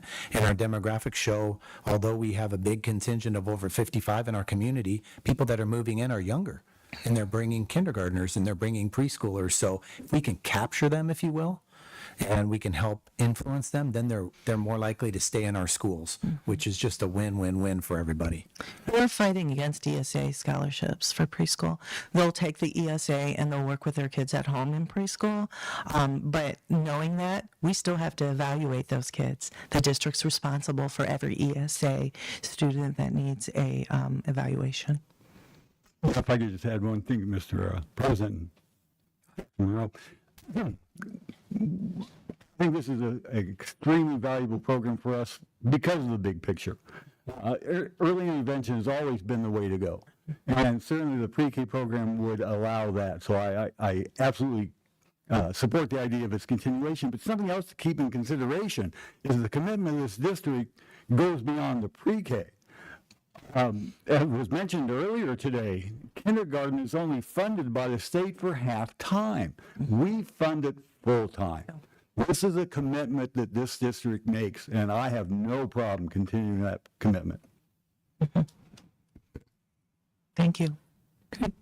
Clarify, we're looking at a $25 increase, and that's per month. So it takes us to about $21 a day. Is that a 19? Is that roughly? Okay. Correct.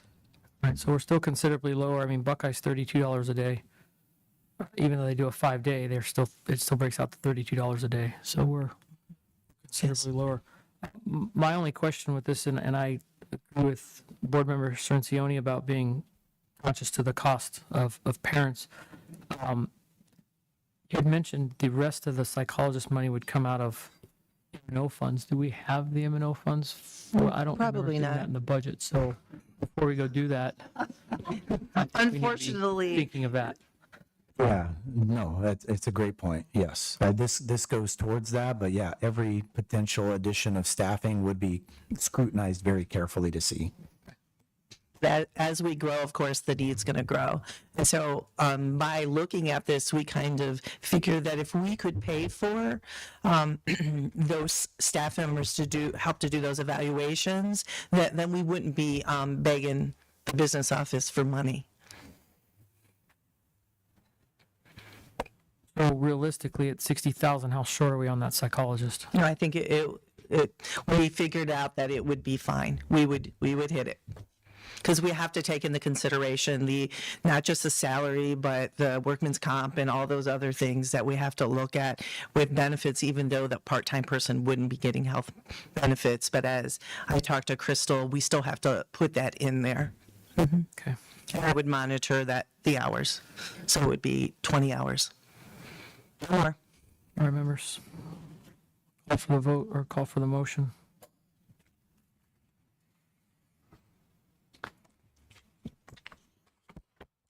President, I move that we approve the preschool fee increase from $275 to $300 per month for the 24-25 school year. Second. I have a motion, and a second.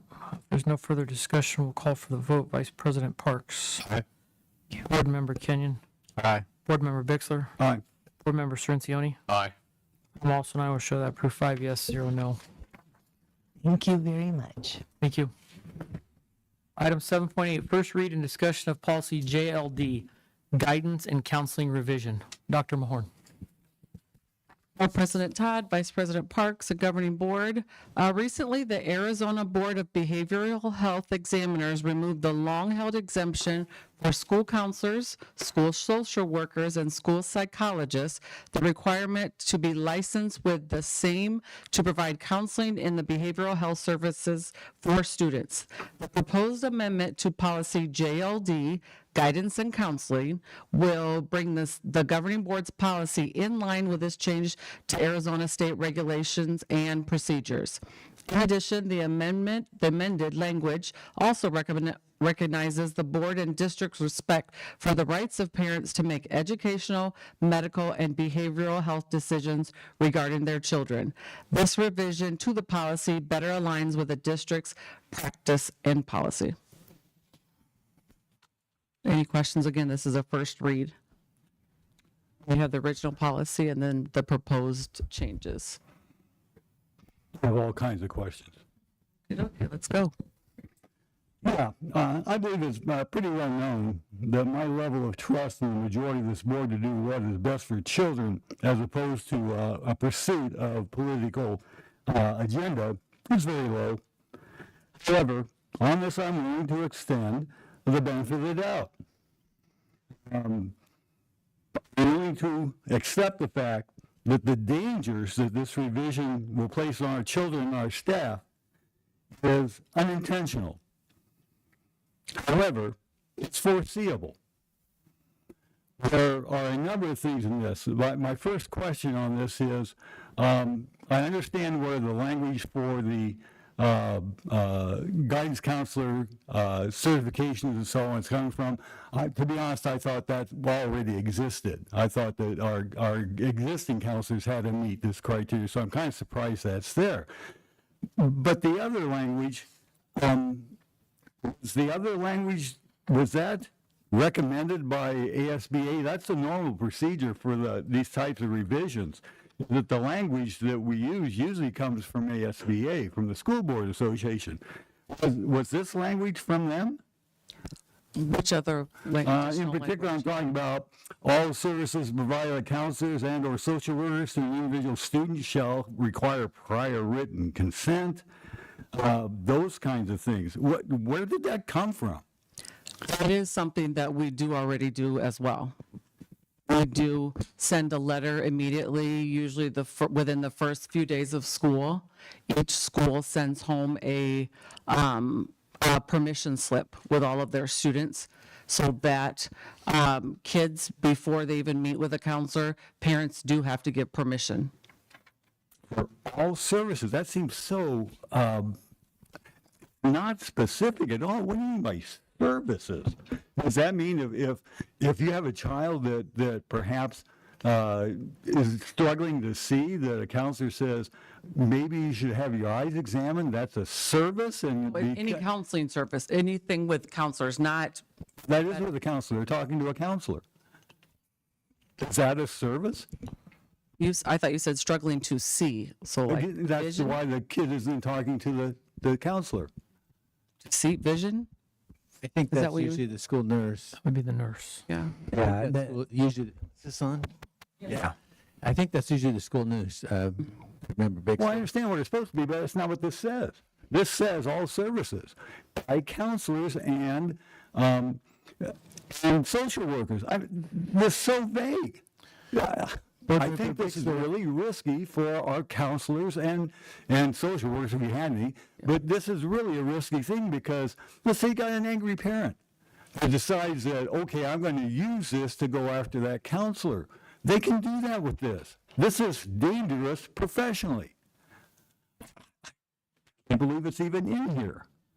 I'm having a hard time following your argument, Member Bixler. When a child interacts with the counselor, the parents are in the loop. That's They our should be. Yeah, that's our practice. I agree with that, but However, the policy hasn't said that, and a lot of times ASBA is very slow on bringing these things forward. We're still waiting for a lot of policy revisions. So right now, that's currently what we do. To Dr. Milhorn's point, something like vision, that would be like the health office. That has nothing to do with the counselor. But anytime there's interaction with the counselor, the parents are in the loop. I mean, that's the right thing to do, and we value the parents. And so right now, our policy doesn't match our practice. So because our policy doesn't say anything about that. So that language has been added. So what we do just matches exactly what we're trying to enforce in the policy.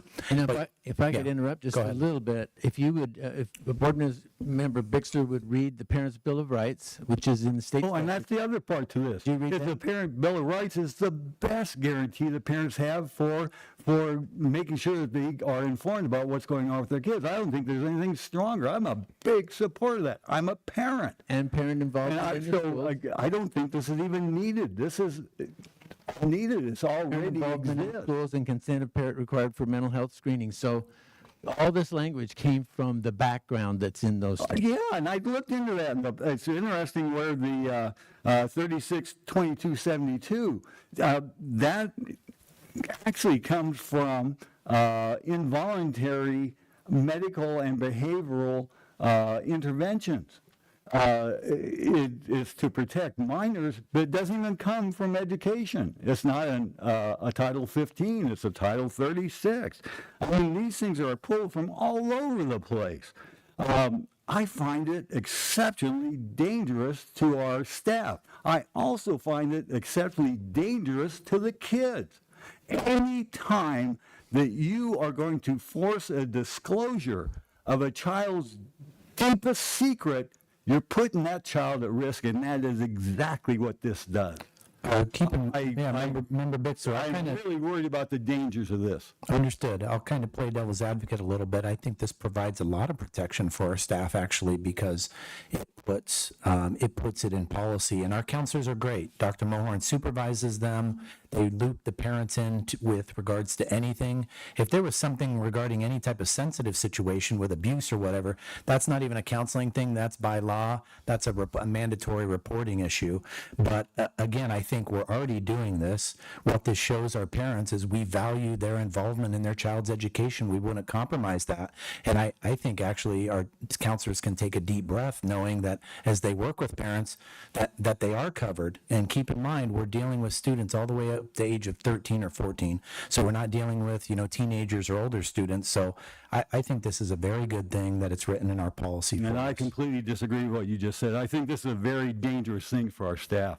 Mr. I Dangerfield. also think it's a very dangerous thing for our students. Mr. Bixler, I think you've made your point. Mr. Dangerfield. Are you trying to cut me off again? No, but you've said your point several times.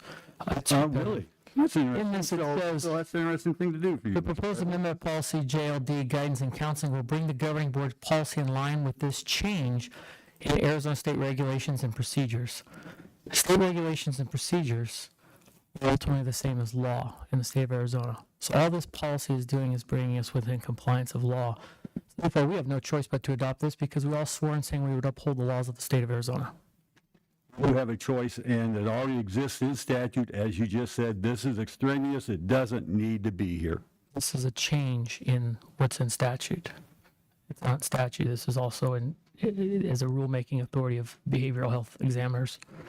Bottom line, this does nothing to protect the safety, privacy, or access for our children. This does the opposite. Is there any other discussion? I would say I am thrilled to see this year. As a parent who has kids in this district, my kids have had to go multiple times to either talk to a counselor or the nurse or wherever it may be, and I am thrilled that I, as a parent, am involved. I'm notified. Something happens. I understand looking at it from this side of the bench. It's not laid out in our policy, and this brings us up to date as was stated. So I am very pro this is stating, because as Monroe stated, I do believe that it gives our staff protections, and it also makes sure that the parents are valued. They're valued, they're informed. I don't think that there should be any secrets between a kid and their parent. Because I don't think it's the school's responsibility to parent the children. The parents parent the children, not the staff, not the schools, the counselors. Now, if there was an issue with abuse, that's a whole different level, and Dr. Monroe touched on that, and I've dealt with that for the last several years working with the Department of Child Safety. So I like the language in here, and I'm going to support it. Any further discussion or comments? Hearing none, take a motion and a second. I think this is just discussion. Sorry, Mr. just President. discussion. My apologies. First read. Drug on for a little Sorry bit. about Okay. that. Yeah, this first read. It's okay. We'll move on to 7.9, second read and approval, policy BEDD, rules of order revision. Monroe. President Todd, Vice President Parks, members of the board, this is a second read and possible approval by the board. This was brought to the last board meeting on April the 29th. In fact, a correction has been made for the second, in paragraph E, to clarify, quote, "The governing board president may adjourn or recess the meeting without a motion once all business has been concluded," unquote. Just to remind the board, the purpose of this policy revision would to be to clarify our rules of order, help board meetings be more efficient. It also explains, it helps board members understand when they can explain their vote, has time parameters on board member reports, and the order of making motions and discussion as the president leads the meeting. So this is for a second read and possible approval for the board to discuss and vote on tonight. If there's any discussion, comments, questions? Mr. President,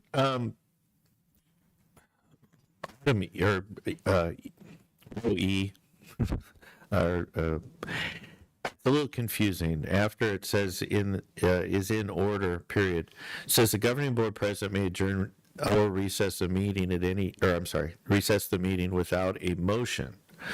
Once all business has been concluded. My concern is we've included recess with the adjourn. I'd like to propose an amendment. After order, it would be the governing board president may recess the meeting at any time without a motion and may adjourn the meeting without a motion once all business has been concluded. Okay, do you want to try and say that one more time, Brian? Minnie, let's make sure we at least. I've got it printed out. Yeah, okay, that we at least understand as it goes through the motion process. Read the motion again. Yeah. So I can do the motion, but if that's okay with the board, I mean, it was. Go ahead and present E and let the board discuss. Okay, Let's so make sure we get it right. my change would be the governing board president may recess the meeting at any time without a motion. And may adjourn the meeting without a motion once all business has been concluded.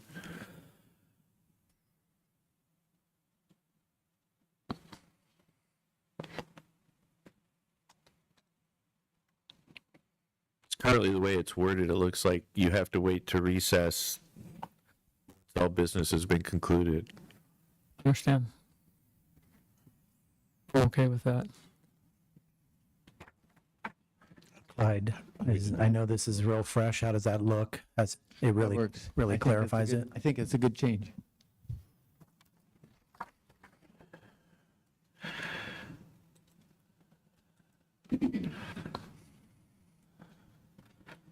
George, any other questions, comments? Oh, yeah, I have quite a bit. Item B on the revision, even with the change, there is no way that any one board member should have the power individually to adjourn this meeting. So already, within this operating procedure, the power of the board president to recess, the power to adjourn is too much. That is just too much power for any one board member. Philosophically, as you probably remember from your school board trainings, philosophically, we are all equals up here. The board president is the first among equals because they have some special powers. Special powers are invested in the construction and administration of the agenda. That's it.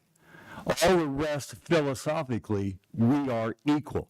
This does not do that. I am adamantly opposed to anything that would allow any single board member the power to adjourn this board meeting. That is just absolutely wrong in my mind. The other problem I have is the limitation on the 3 minutes for the board report. Do you really not want to hear the good things that are going on in this district? If you think that by reducing the amount of time or restricting the amount of time of a board report to an individual board member to 3 minutes is going to shorten the meetings, you don't understand how much time the board report takes in the meeting. The only time that a significant amount of time is spent in a board report is when we have a meeting that is significantly shorter than others. This is not a big impact on the time we spend in a board meeting. One of the perks you have to be a board member, and there are few, is that you get to talk. And to restrict that is just wrong. Mr. President? Vice President Parks. I'm a little confused. If the board agenda is complete, there's nothing else to discuss, what power is there that you're giving the president to adjourn the meeting that he doesn't already have? It's over. There's nothing else. Well, I'm completely confused. That's why the added language was put there, to make it clear. The board president does not have the ability to adjourn the meeting in the middle of the agenda. The agenda's over. There's nothing else there. So this was just make it, I mean, if he wants to adjourn the meeting without a vote at the end when there's nothing else there, I really don't see where the power issue comes into play. Just to give an example, let's say there's something that I would like to have put onto the agenda for an upcoming meeting, but you don't want it there. So the board president adjourns the meeting. You don't get my chance. That's one example. But I'm talking philosophically. Governing boards are the lowest level of government. It's supposed to be open. It's supposed to be equal. It's supposed to be equality. And this does not do that. This is so wrong.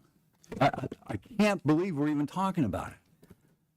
So looking at Robert's Rules of Order, Which we don't follow. it's still the basis of what we do follow.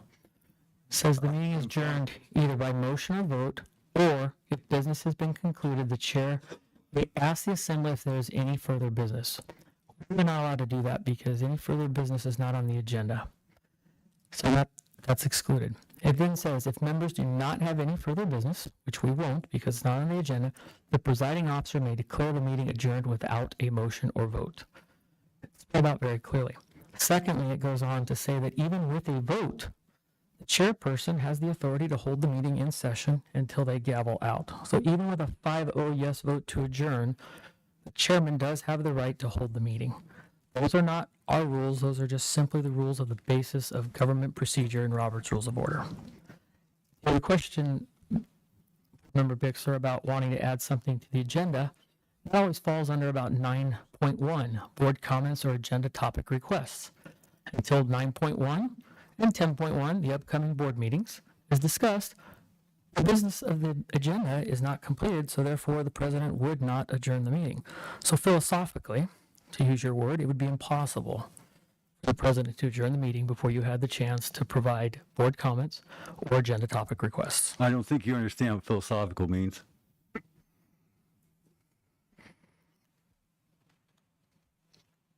Is there any other discussion? Hearing none, I'll take a motion in a second to approve with the language change presented by Vice President Parks. I make a motion to approve policy BEDD rules. Hang on one second. Hang on one second. Looks like this was agendized incorrectly and it's discussion only. And ours, it says action and discussion. Okay, mine says discussion. Board member Serafione's got 7.9. two. I'm pretty sure it says discussion and action. Was originally slated for action. Yep. We need to check what's outside hanging up. 'Cause that's our official. Ooh, it does just say discussion.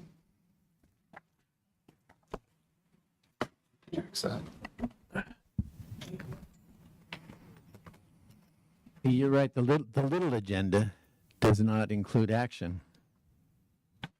It's going to depend on what's outside of the. She's going to the wrong place. We need to go to the front door and check there.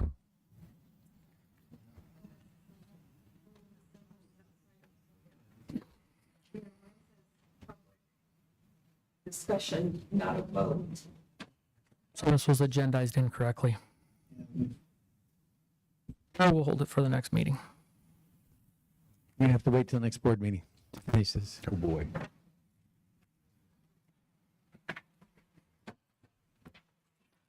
Members, we'll move to 7.10, discussion consideration to approve the top 5 issues for the 2024 political agenda, which is run through the Arizona School Board Association. Members, you have been presented the ASBA 2024 political agenda. We're asked to consider providing feedback on the most important topics. For that, the governing board shall review this agenda and reaffirm its top priorities. The board may submit to Arizona School Board Association additional priorities it would like the legislative committee to consider. Submitted these proposals will be compiled by staff and provided the ASBA Legislative Committee for consideration. The committee will then create a draft document that will be circulated to all governing boards and superintendents. This document is a policy document, is referred to as the political agenda within the Arizona School Board Association bylaws. However, we will note that the content is 100% focused on education policy issues within Arizona. It is used by the association to pursue public policy goals that support district schools across the state. 2024 Delegate Assembly will determine the positions of regular session, will determine the positions of the Arizona School Board Association for any future special sessions or the current legislature and for the first regular session of the 57th Arizona Legislature. This draft agenda will be the basis for discussion and final approval the official delegate assembly on Saturday, September 7th. The timeline is listed below on your agenda. President, I've read through here. There's a lot of good things, but there's some things I am vehemently opposed to. And so I would like to table this indefinitely and just let the ASBA do what they want. So a motion that we table this definitely. Item 7.10. Have a motion and a second to table indefinitely item 7.10. Any discussion? The only problem is that we are going to send delegates and an alternate to this convention. So their function of that would be to just listen and not vote? I believe this comes back to us. This is just the primary part of this, and then it'll come back to us again for further approval once they narrow it down for what the majority of the school districts have put forward. Which time we could then vote to approve that or vote to table again, I suppose. Again, that's not been my experience. What has happened in the past is we were presented with the political agenda that ASBA is considering and asked to come up with 5 that we would support. There was no primary. I'm being corrected by Mrs. Camp. Are we required to send delegates, or can we just sit it out? You're not required to send delegates. We just. Yeah, I mean, we're members of ASBA, but Yeah, I don't see any need to participate in this. Ms. Camp, did you have something to add? I was just going to let you know that Ms. Bixler is correct. It would not come back to you. You would need to choose your 5 or 6 that you were promoting as a board moving forward. All right, thank you for the clarification. Members, at this time, we do have a motion and a second to table this indefinitely. We will need to take action on that unless the motion is withdrawn. At this time, the discussion phase, is there any further discussion on this? Well, it would be good for our voices to be heard. Just my little bit of discussion. Agree. It would be good for our voices to be heard, but ASBA has kind of done their own thing time and time again, and as a district, what I've seen from personal experience, what I've seen them doing is just kind of going their own way. What I see and hear, just I can't get on board with. So I would just, do you have a question? Statement? You can do that. Mr. President, so I understand what members are saying about the ASBA not really listening to us, but I kind of agree that this is an opportunity for us to be heard. So I'd like to make an amendment of tabling it for this meeting, but not indefinitely, setting a date for us to actually go a little deeper in this and make some recommendations. I'm not sure we have time from there. You've specified your amendment. You can ask if the motion is, the gentleman who made the motion is willing to accept the amendment. What is our timeline on this, staff? Do you know, to get it back? We'll have another meeting before that. Otherwise, we can have a special meeting if you'd like to further discuss this as well. I understand what all members are saying about this. I'm kind of indifferent either way. If we don't send forth our top 5, we have no reason to complain to the ASBA if they do something we disagree with. However, I also agree that the ASBA seems to do whatever they want to do anyway, and they don't necessarily represent most school districts very well. I suppose we can discuss your amendment. We can take a vote to approve the amendment if it's not a friendly. If I'm doing this incorrectly, no. It's like to withdraw. I didn't realize we were not going to have another meeting before we're due. Okay. All right, so that's been withdrawn. Members, at this time, we do have a motion and a second. We're still in discussion to table this indefinitely and not provide any input to the ASBA for their political agenda. I just would certainly suggest that we think about that from the standpoint that, again, as I said, if we don't send them forth our feedback, then it's really hard to come back later and say they did not represent us. I recognize most members on this board feel they won't represent us. Mr. President, I do have one more statement. I was We still vote. talking before you interrupted. I thought you were so- done. I'll hold when I'm done. So with that, we do have the motion and second. Board Member Bixler, you had another comment. Yeah, again, we are members of this organization. We pay to be a member of this organization. I think if we don't take advantage of this opportunity to get our voices heard, we're wasting money and making a mistake.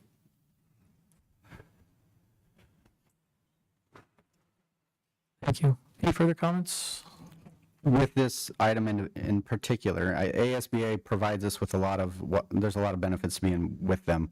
However, this is, as stated, a political agenda for educational issues. And it's been stated many, many, many times in the past by many different board members that we shouldn't be involved in the politics. Let's focus on educating our children. And that's how we make our statement. Our district is making a statement by the things we are putting in place. What's coming out of our district, the staff coming to our district, the parents. There's many ways we make statements. And I just think that this is a waste of time. Board members, when I call your name, please specify your vote. Vice President Parks? Excuse me, Board President Oh. Michael Todd. Yes. So, Board Member Chris, so what was the motion? Was it the motion just to table 7.10 indefinitely? Yes. And not provide input for the political agenda? To table 7.10 indefinitely, yes. Okay, thank you.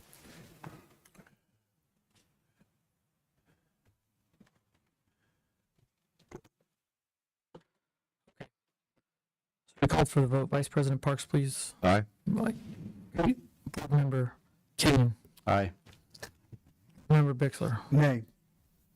Member Ciancioni. Aye. I'm also an aye. We will show that approved 4 yes, 1 no. Next up is item 7.11, possible action to convene an executive session pursuant to ARS 38-431.037.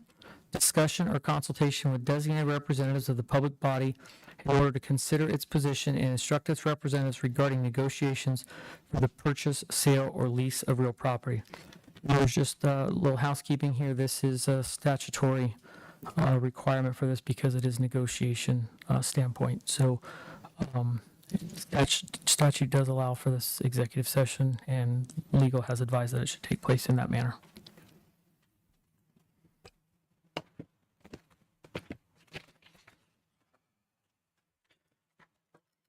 Mr. President, on this agenda, it says discussion only. I don't know that we can take an action. Correct, thank you. We'll hold it for 2 weeks. Move to 7.12. Oh, Clyde, what did? Could I interrupt for just a moment? well, we do have provision to go into executive session on anything on the agenda, do we not? Yes, not just that, but 711 says possible action to convene an executive session. Okay. I'm not sure what you're referring to. Down where it says type,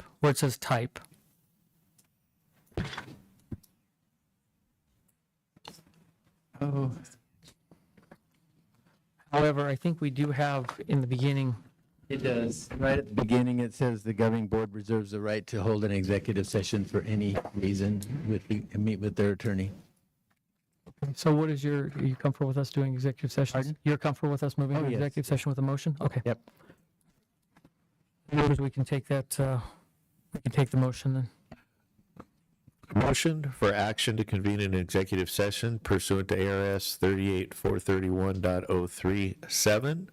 Discussion or consultations with designated representatives of the public body in order to consider its position and instruct its representatives regarding negotiations for the purchase, sale, lease of real property. A second. Second. Heard any discussion? Opposed, when I call your name, please specify your vote. Vice President Parks. Board Member Kenyon. Aye. Board Member Bixler. Aye. Board Member Strencioni. Aye. I'm also going to show that approved 5 yes, 0 no. The time is 7:31. We'll be in executive session.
7:55 will show the board has reconvened into our public meeting.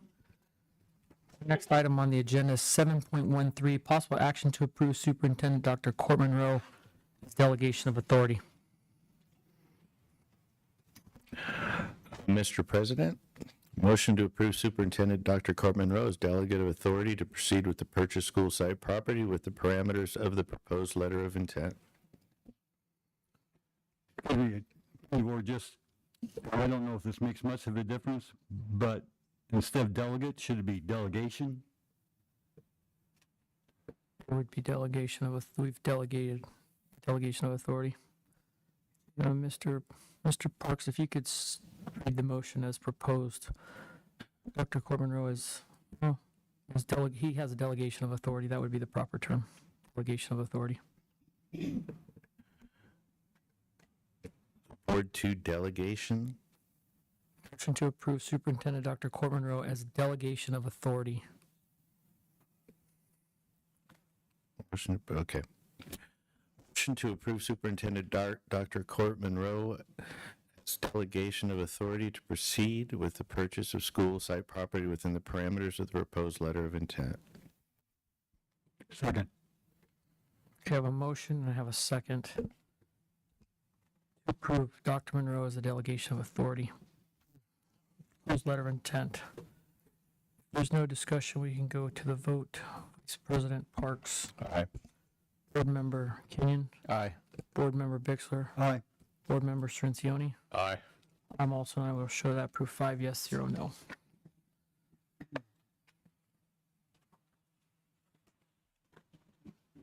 Item 8.1, guidelines, or the public comment. It's on open meeting law. ARS 38431.01H states the governing board may conduct an open call to the public, but may not discuss or take legal action on a matter raised during a call to the public unless the matter has been placed on the meeting agenda. The time for the public to comment. Members of the board may not discuss items that are not specifically identified on the agenda. Therefore, pursuant to ARS 38431.01H, action taken as a result of public comment will be limited to directing staff to study the matter, responding to any criticisms, or scheduling the matter for further consideration and decision at a later date. Individual public comment will be limited to 3 minutes. I believe we have one. Yes, Mr. President, one. It's Ms. Carrie Jones. And just as a reminder, public comment is not a time for personal attacks or. You'll have 3 minutes once you begin.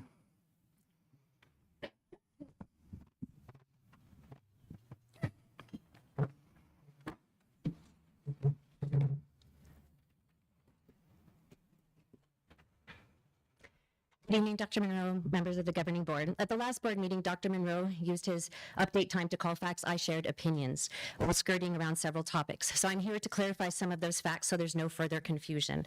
I'm not afforded the same amount of time as Dr. Monroe is, so I'll stick to 2 things, teacher retention and the teacher advisory group tag. I didn't actually discuss teacher retention since it's too early to create a percentage rate for that, as Mr. Nuttall educated the board on last year.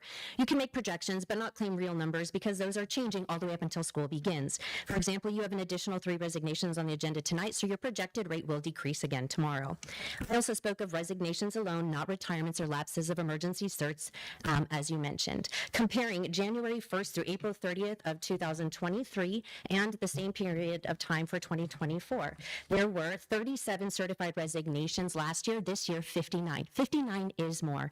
There were also more resignations from paraprofessionals and administrators this year. That is not opinions, that is counting from public documents, and we have far more resignations this year than last. But since you brought up retention, let's look at those numbers. Between 2016 and 2018, there was an amazing average 81% teacher retention rate in this district. In 2018, Dr. Lori Schuff became our superintendent, and over the next 3 years, even through COVID, our teacher retention rates rose. Leading into our 21-22 school year, our district website boasted our 87% teacher retention rate. What happened that year? We had a shift in our board. There was drama and fighting, and within a year, our board not so secretly prided itself on flipping the board in November 22 and edging out our superintendent in March of 23. Now, you may claim that this year's projected 70-something percentile rate will be better than last year's 70-something rate, and Mr. Todd can mislead the local newspaper by claiming the highest retention rate in recent years. But the facts are that the current retention rate is nowhere near what it was 3 years ago. To interrupt you. You are an employee of the school district. correct? That is correct. There's a way for you to file a grievance in your complaints? And please. No, you are done. The district is welcome to hear constructive criticism, but this isn't a place for personal attacks. It's not a personal attack. This is a public comment regarding our board. Just to make it very clear, you are silencing me on commenting while Dr. Monroe was given as much time as he wanted. You can provide constructive criticism. That's what I'm providing. Okay. Can we please reset my time to 1 minute and 8 seconds? What's that? I'm sorry? Okay, thank you so much. The facts do say that our current retention rate is nowhere near what it was 3 years ago under our previous leadership. Regarding TAG, you shared that Teacher Advisory Group is not a decision-making group, which is correct. I only shared that you and Dr. Mahorn put things before our board, claiming that it had been through the full process when that actual opportunity didn't take place. This is all backed up by facts, and in my opinion, I do believe you should be transparent with your board, and they should vote with full transparency. I would also appreciate, on behalf of TAG, an explanation as to why multiple of our TAG meetings were canceled at the last minute without explanation, without apology, and without the offering to reschedule. It feels, when you do that instead of using TAG to elevate teacher voices, as you said it is for, that you're attempting to silence our voices, as was just done. An invitation to a last-minute dinner this week is not going to compensate for months of ignoring us. While you may choose to tell the public or social media that this district is the best place it's ever been in, the actual facts will lead people to different opinions.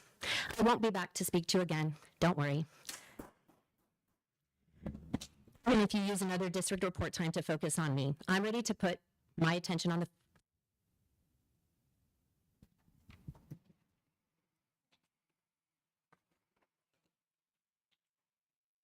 Rhonda. On the item, sir, please.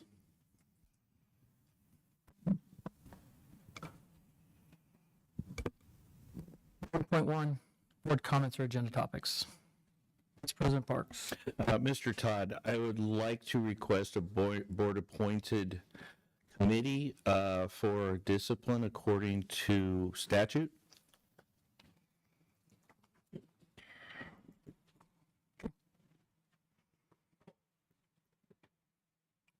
Member Kenyon. Nothing at this time. Member Bixler.